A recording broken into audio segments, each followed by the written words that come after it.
Hey guys, welcome back to the brand new video of educational दोस्त। तो मैं बहुत दिनों से खाली बैठा था, कोई वीडियो नहीं आई थी। मैंने सोचा चलो यार कुछ काम नहीं कर लेते हैं, कुछ आप लोगों को क्या पता हेल्प हो जाए उस काम से।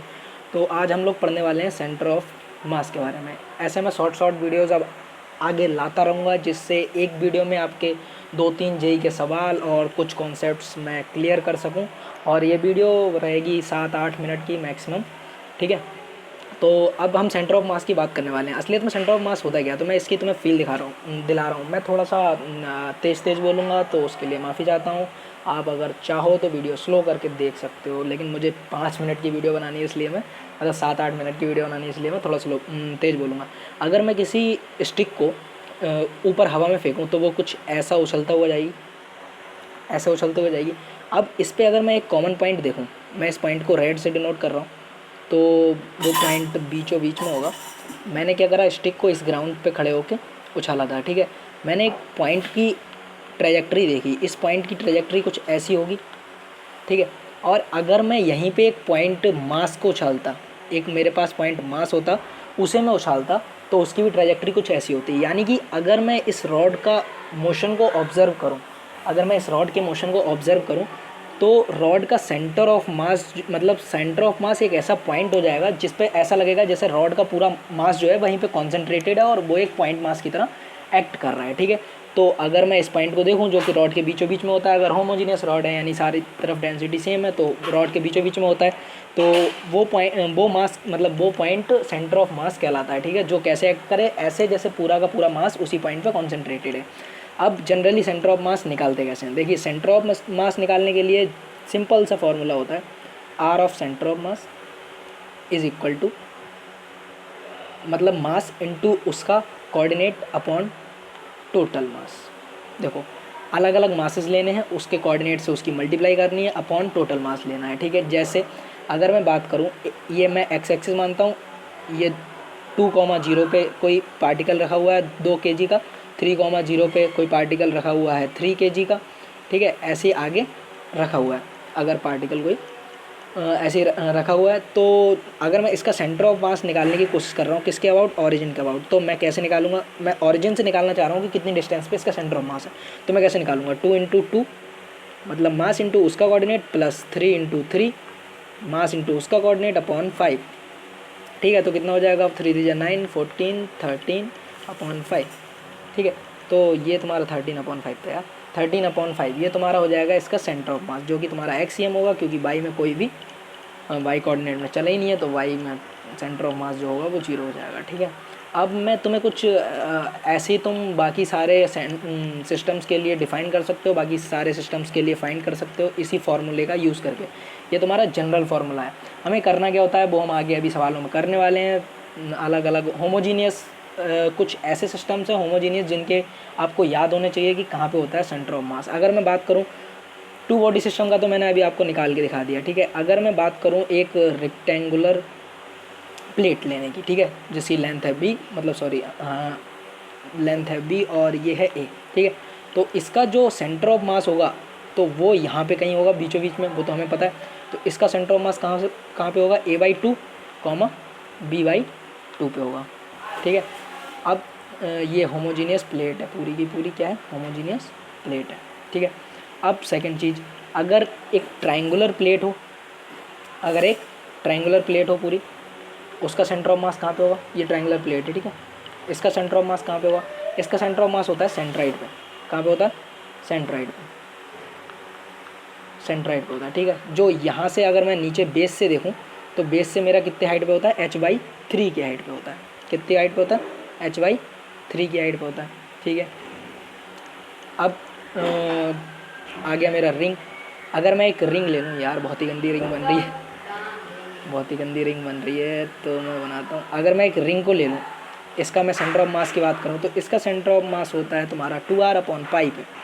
किस पे होता है, 2r/π पे। अगर यहीं पे मैं डिस्क ले लूँ, रिंग की जगह मैंने क्या ले लिया, डिस्क ले लिया, पूरा का पूरा डिस्क ले लिया, तो ये 4r/3π पे होता है, ठीक है। तो ये कुछ इंपॉर्टेंट चीज़ें थी। हाँ, अभी 1-2 और बची हैं। अगर मैं एक हॉलो कोन ले लूँ, तो उसका होता है नीचे से h/4 पे, नीचे से h/3 पे। और अगर मैं एक सॉलिड कोन ले लूँ, ये सॉलिड कौन ले लिया तो उसका होता है नीचे से HY4 पे, मतलब बेस से HY4 डिस्टेंस पे होता है, ठीक है। और अगर मैं बात करूँ एक हेमीस्फेरिकल सेल की, मैंने बात किसकी करी, हेमीस्फेरिकल सेल की, तो इसका होता है centre of mass, hemispherical shell है, ठीक है, सेल है मतलब ये, तो इसका होता है सेंटर ऑफ मास। अभी मुझे यहाँ से दिख रहा है, अगर मैं देखूँ तो सेंटर ऑफ मास इस लाइन पे कहीं लाई करेगा, क्यों, बाकी इधर इधर तो सिमेट्री है, सिमेट्री से पता चल रहा है जितना इधर मास होगा एक्स एक्सिस के उतना ही इधर साइड मास होगा, तो इसी पॉइंट इसी लाइन पे कहीं लाई करेगा, तो वो YCM जो होगा वो तुम्हारा होगा R/2, ठीक है। YCM क्या होगा तुम्हारा R/2। और अगर मैं इसी हेमिस्फीयर को सॉलिड कर देता, अगर मैं इसी हेमिस्फीयर को सॉलिड कर देता तो तुम्हारा YCM जो हो जाता वो हो जाता 3R/8। अब ये सब आया कहाँ से, ये सारा का सारा इसी फार्मूले से डराइव होता है, इसी फार्मूले से ड्राइव होता है, ये वाला फार्मूला जो अभी हमने ऊपर पढ़ा था, ठीक है। अब कुछ मेन और चीज़ें बात कर लेते हैं, या चलो क्वेश्चन पे आते हैं, ठीक है। अब मेन क्वेश्चन पे आते हैं, सेंटर ऑफ मास के क्वेश्चन पढ़े, चलो अच्छा क्वेश्चन रहने दो, पहले मैं बात करता हूँ velocity of centre of mass की। तो वेलोसिटी ऑफ सेंटर ऑफ मास क्या हो सकता है, सोचो वेलोसिटी ऑफ सेंटर ऑफ मास क्या हो सकता है। अगर मेरे पास एक सिस्टम ऐसा है जिसमें मान लो ये मास है V1 वेलोसिटीज़ चल रहा है, ये M1 मास है, और ये दूसरा मास जो है ये V2 वेलोसिटीज़ चल रहा है, और इसका मास M2 है, ठीक है, ये V2 वेलोसिटीज़ चल रहा है, M2 मास। तो मैं जो VCM लिखूँगा वो मैं क्या लिखूँगा, M1V1 upon plus M2V2 upon M1 plus M2 लिखूँगा कि नहीं लिखूँगा, ऐसे लिखूँगा। Are you agree with me, हाँ ठीक है। क्यों, अगर मैं RCM की बात करूँ तो वहाँ पे आ जाता M1R1 plus M2R2 upon M1 plus M2 आता। अभी हमने जैसा पढ़ा था कि मास इंटू उसका कोऑर्डिनेट, तो अब हम लोगों ने इसी को डिफ्रेंशिएट कर दिया तो हमें ये वाला फॉर्मूला मिल गया। अब इसको फर्दर डिफ्रेंशिएट कर दोगे तो तुम्हें ACM भी मिल जाएगा ऐसे ही, ठीक है। अब हम लोग बात कर लेते हैं सेंटर ऑफ मास फ्रेम की। देखो कई सवाल हमारे ऐसे होते हैं जो सेंटर ऑफ मास फ्रेम में जब हम लोग करने जाते हैं, सेंटर ऑफ मास फ्रेम में अगर हम लोग करने जाते हैं तो बड़ी आसानी से हो जाते हैं। तो सेंटर ऑफ मास फ्रेम में कुछ नहीं, मतलब इसका कुछ नहीं है। अगर इधर side V1 M1 2 point mass से ही समझ सकते हो सेंटर ऑफ मास को, मतलब सेंटर ऑफ मास फ्रेम को आराम से, नहीं तो फिर उसमें घपला हो जाएगा समझ में। हाँ, अब VCM जो होगा, जो VCM होगा वो हमें पता है कितना होगा, M1V1 plus M2V2 upon M1 plus M2, ये होगा हमारा VCM। अब मैं अगर VCM पे बैठ जाऊँ, सपोज मैं यहाँ पर बैठ गया और मैं यहाँ पे बैठ के देख रहा हूँ कि ये किधर जा रहा है, ये किधर जा रहा है, तो हम जिस फ्रेम में होते हैं उस फ्रेम की वेलोसिटीज़ को सब्ट्रैक्ट करना पड़ता है।